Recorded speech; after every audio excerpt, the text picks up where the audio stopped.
about to get to work because we have a lot to cover and not a lot of time to cover it. So, what are we talking about today? We are covering our series called The Basics, right? And that is where we talk about everything a man's going to need in order to have his stuff together. We're talking about hard skills such as degrees, certifications, and trades. We're talking about soft skills such as teamwork, leadership.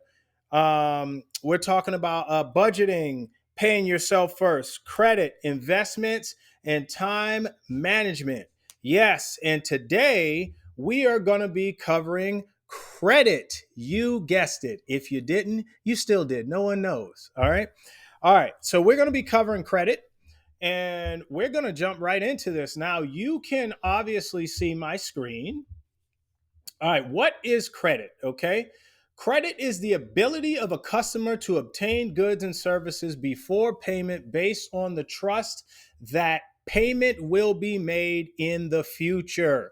So let's do a little history study. Okay. The first credit was your name, right? Back in the medieval times, they didn't have little plastic cards with black strips on them and you swipe them through a machine or any of that stuff. No, they would say, hey, Will is the blacksmith in the town. Um, and you know what? We know he's good for it. Will always pays. He takes it now because he's forging weapons and stuff. But you know what? He's going to pay us tomorrow, like he said.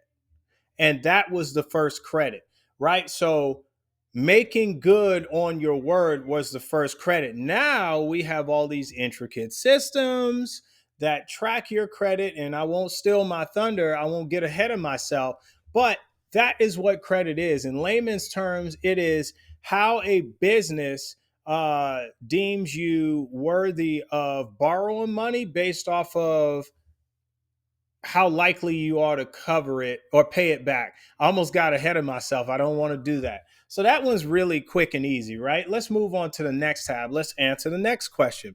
You may say, but Will, why do I even need credit? Who cares? Cash is king. If cash is king, credit is emperor. And I'm going to show you why right now. Okay, so why do you need credit? I even asked the Google the answer or the question, right? So, credit is the ability to borrow money and pay it back later, and it can be for many important reasons. Before I read these, I'm going to put it in my own terms, okay? Credit allows you to buy things that an ordinary average guy is not going to be able to afford with a bag of money. The average guy doesn't have $30,000 sitting in his bank account, in his mattress, in his shoebox, in a hole in the wall, in his closet, in his safe, but he can have great credit, excellent credit, and roll up to the dealership and with no money down, not a single red cent, can finance the whole $30,000 car. Now, I'll do a car buying lesson later because we should not be buying new cars that cost $30,000. But you get what I'm saying. So, this is why you need credit, okay? Credit can help you achieve financial goals by making it easier to buy a home, car, rent an apartment, or student loan. Now, when it says rent an apartment, it's talking about first and last month's rent. If you have a credit card, you can do that. If you have great credit, sometimes they may waive those things. If you don't, they may make you pay that stuff up front. Yes, student loans, if we're going to go to college. Yes, there's all kinds of help like financial aid, Pell Grant, but student loans, I had them. Sally Mae was chasing me in my sleep. I don't even know if I did that right. Y'all forgive me. But hey, buying a home or a car. So if you have three, four, five, $600,000, $1 million over here in San Diego County, right? If you have that just sitting in the bank, good for you. The average person doesn't have that, hence credit. Okay. Otherwise, most people wouldn't be able to buy a home. Okay. Lower interest rates. So good credit can help you get lower interest rates on loans, which save you money. So now, if you don't have the money to buy a home, not $600,000 in the bank, right? Or $300,000 for, let's say, a condo, right? You don't have that, all of that money in the bank. Well, now they will loan it to you on credit and you make installments, right? It's called installment loan. We're going to cover loan topics and all that kind of stuff, types of loans later. But what I'm talking about here, it will help you get the loan. And let's say instead of 5% interest, they charge you 3.3 because your credit is 800. It's in the excellent range. You see that? When borrow money, it will help you pay less for the money because they know you're more likely to pay it back. You are less of a flight risk, so to speak, right? All right, waived fees and down payment. Good credit can help you avoid fees and down payments. We just talked about that with the apartment. If you have great credit, they may go ahead and waive the fees for you because they know people with great credit are probably going to be great renters as well. Job opportunities. Good credit can help you get a job. You are absolutely out of your mind or just naive, to be nice to y'all, if you don't think corporate America is checking your credit when you apply for a job. A soft pull, even now, they may not have authorization to hard pull your credit because they're not going to lend you money, so they wouldn't hard pull your credit. A hard pull requires authorization because it creates an inquiry on your credit report. We're going to break down credit reports at a later time. But I do want you to understand they can soft pull your credit all day and it'll never count against your credit. And they might not even show you on your credit report. It doesn't show on your credit report that a soft pull was even initiated, right? But they can see, oh, this guy's got a 520. Yeah, we're not hiring him because they listen. You can't change the nature of people, but people assume folks with better credit are better people, better employees and stuff, right? And you can't change that. I can't change that. I wish I could, but I can't, so I won't. All right. Free insurance. Some credit cards offer free purchase protection for a short time after you buy something. But in order to get those credit cards, you have to have good credit. Those are not your average run of the mill credit cards. Those are things like American Express Platinum and things of that nature, right? Protect against identity theft. Having good credit can help protect you from identity theft. So there is a whole lot of reasons that you need good credit or that you need credit at all. But if you're going to have it, it might as well be good, right? All right. So now let's move on to the next question I will answer for you. Listen, you ask me questions, I'm going to answer them. So go ahead and throw in the comments if you have any more questions or any topic on this that you want me to cover, and I got you. Okay. So what now let's get into the nitty of the gritty, right? What is a credit bureau, right? Now you may not even, sorry, my foot is caught underneath my chair. There we go. All right. What is a credit bureau? A credit bureau, well, let's not get ahead of myself. I already have it pulled up for you. A company that collects information relating to the credit ratings of individuals and making it available to credit card companies, financial institutions, etc. So, there are credit companies that will collect all of your credit data, and not just you, but him, her, him, everybody. And they will give that information to possible lenders.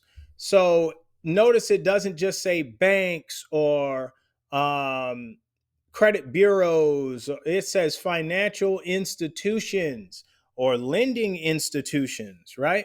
So that's what a credit bureau is. Now, how many credit bureaus are there, I wonder? I'm going to show you right here. There are three. Three credit bureaus: Experian, Equifax, and TransUnion. And why am I using these tabs? Because I want to show you how basic this information is. Do not feel bad if you don't know this. Just pen, paper, and soak it all up. Okay. Maybe rewatch the video if you have to. Pause it. If you watch it on the way home from work, rewatch it, take notes. But it is basic information, and you can see you don't have your stuff together if you don't know this stuff about credit, because it is basic, but it is also necessary, right? All right. Experian, Equifax, and TransUnion are going to be your three credit bureaus. And I will jump ahead right here. No, just remember the credit bureaus, because this next one is going to answer that. And I don't want to jump ahead for a reason. Now, your credit is going to be based off of your credit report, your credit worthiness, right? What is a credit report? Excellent question, y'all. Ask, I've answered. Okay. A credit report is a record of credit, your credit history and financial situation.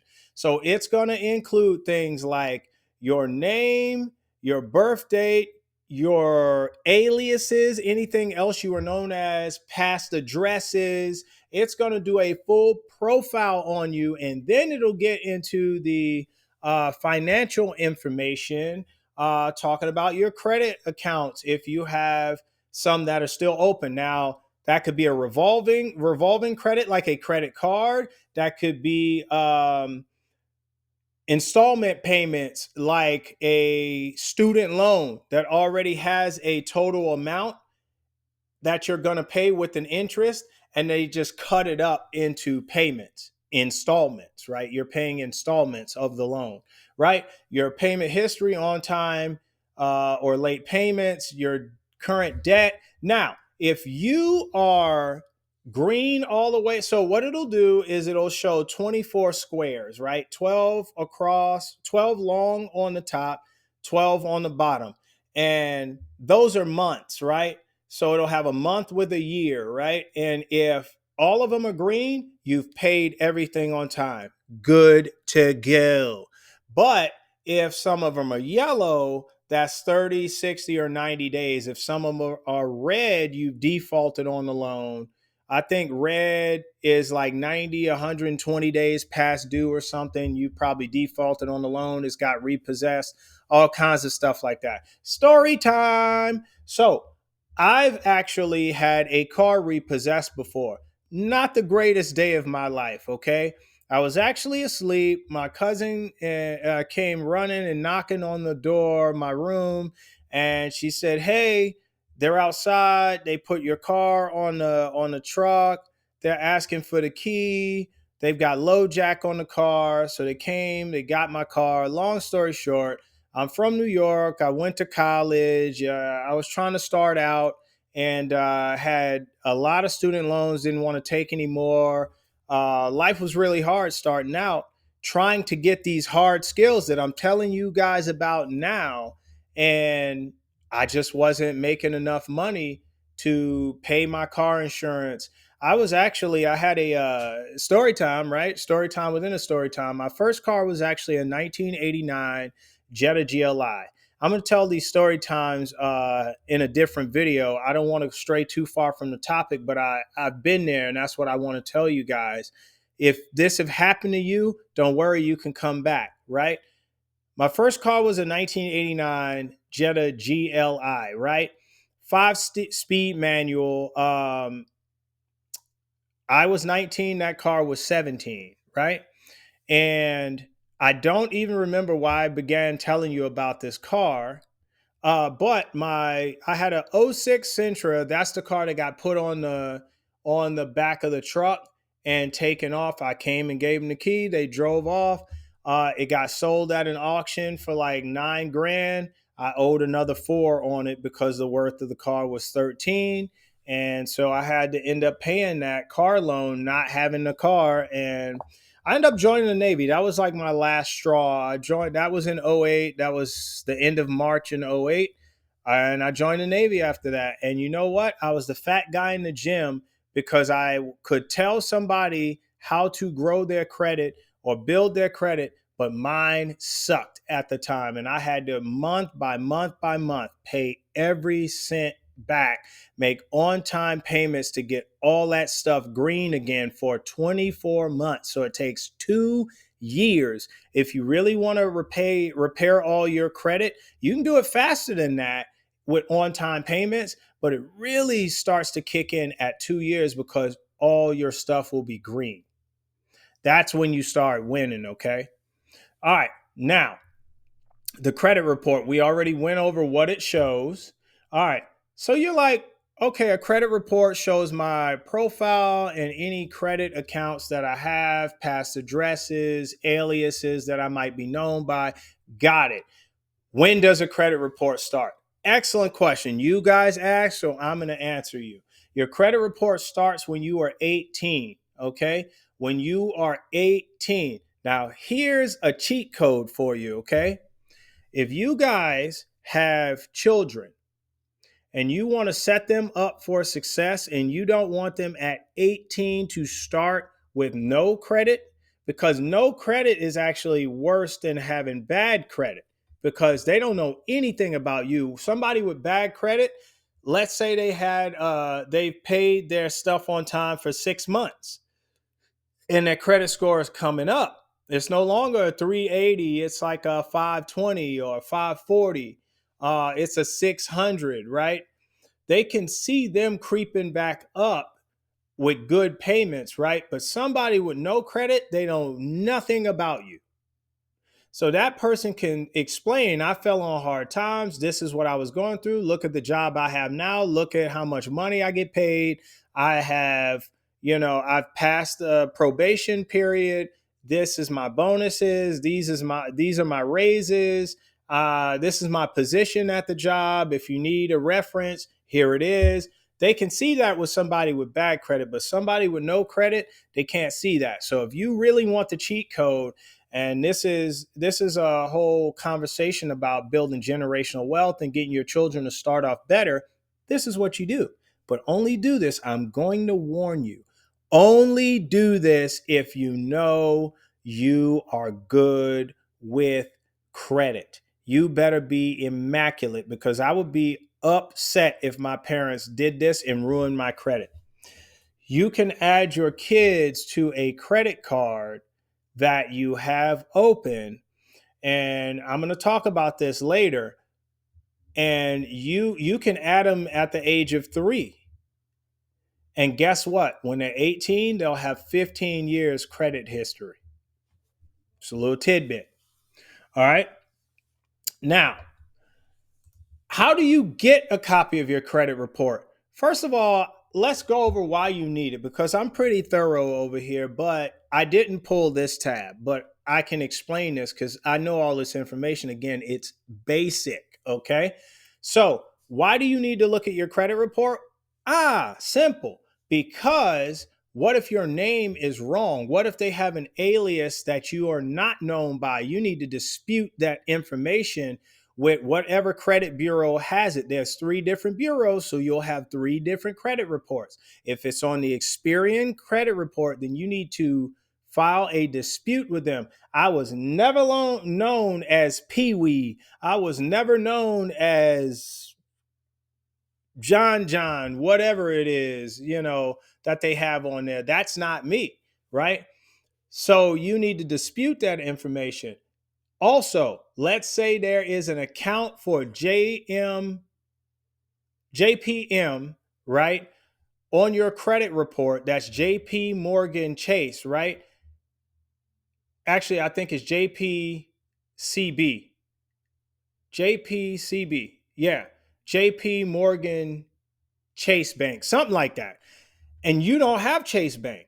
Well, you need to dispute that. That's not my account, right?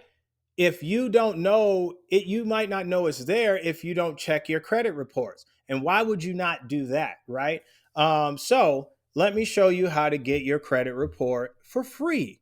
You don't have to pay any moolah, dinero. All right, annualcreditreport.com will allow you to get 1 free pull of your credit report per calendar year, right? But it's day for day. So if you pulled it January 1st of 2024, you got to wait until January 1st of 2025. And that's each credit bureau. They allow one pull. You can pull all three at the same time to verify them. That's probably the smartest way to do it. Go through with a highlighter, a pen, or something, and highlight, underline, circle things that are true, not true, or whatever.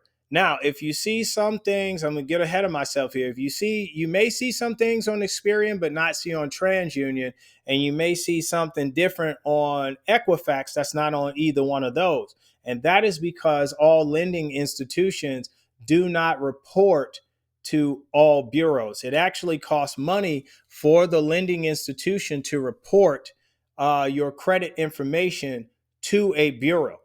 Thus, they may not report to every bureau. So there's another little tidbit. That's why your credit scores can be different.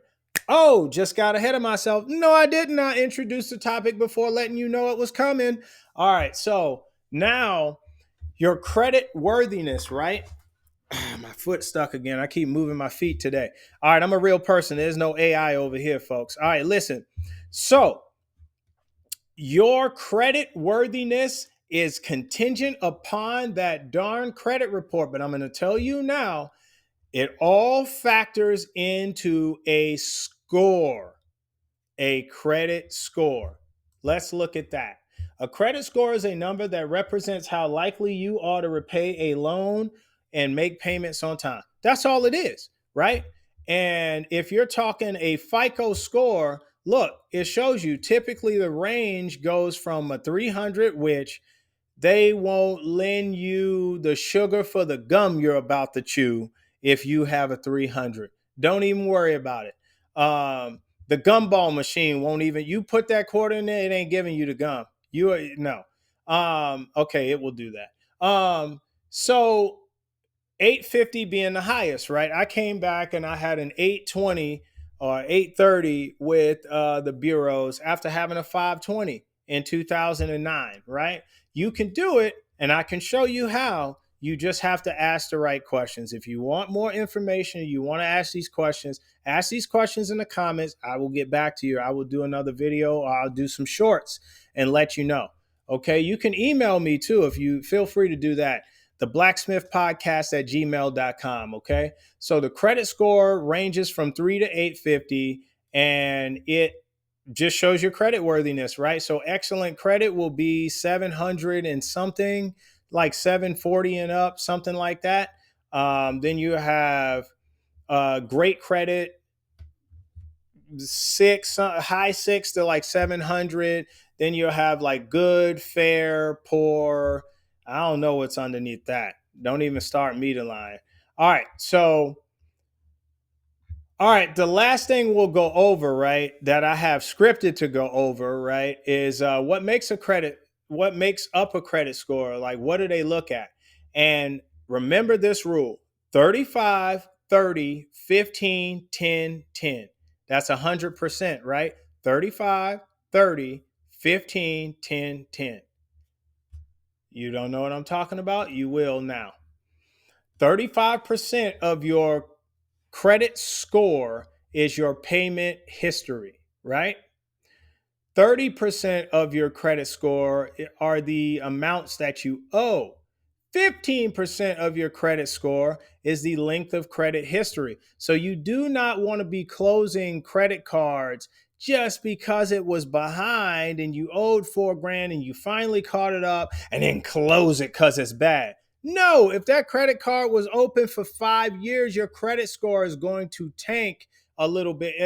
If it was open for 10, 15 years, your credit score is going to go through the floor because that account was open for a long time. There's a lot of history there. That means a lending institution was willing to loan you money, and for 15 years they did so. Do not close accounts just because you caught them up and they were behind before. Again, it takes 24 months to get all those blocks green, and then you're good to go, right? But these are things you have to know. And again, it is basic.